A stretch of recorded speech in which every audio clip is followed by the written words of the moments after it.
হাসিনা যখন ক্ষমতায় আসে তখন আমার বয়স 7।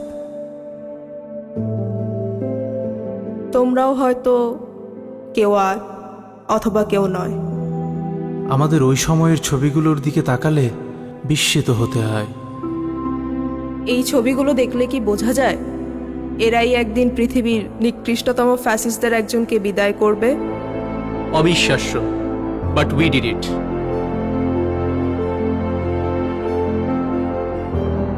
রিমেম্বার, সবাই যখন ধরে নিয়েছিল ফ্যাসিবাদের শেকলেই কাটবে আমাদের কয়েক প্রজন্ম, তখন আমরাই বলেছিলাম না, আমরা মানব না।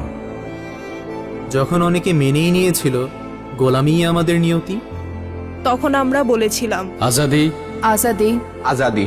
যখন নির্ঝঞ্ঝাট জীবন চাওয়া স্বজনেরা বলেছিল লেটস অ্যাকসেপ্ট, বি প্র্যাগম্যাটিক।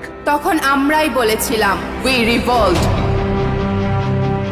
যখন অনেকেই বলল উপায় কি, তখন আমরা উপায় হয়ে দাঁড়িয়ে গেলাম পর্বত সম।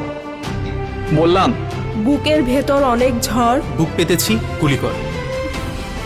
আমরাই ছিলাম বিপ্লব, আমরাই অভ্যুত্থান। এবার বিপ্লবের দ্বিতীয় ধাপ আমাদের সামনে। একদিনে 2 ভোট। সংসদ নির্বাচনে ভোট দিয়ে আমরা ঠিক করব কেমন সরকার চাই। একই সাথে গণভোটে ভোট দিয়ে ঠিক করব ভবিষ্যতের বাংলাদেশ কেমন চাই। সংস্কার চাইলে গণভোটে হ্যাঁতে ভোট দিব, সংস্কার না চাইলে না। যে পরিবর্তনের জন্য এত এত প্রাণ হলো বলিদান, সেই পরিবর্তনের চাবি এখন আমাদের হাতে। গণভোট 2026 সংস্কারের চাবি আমাদের হাতে।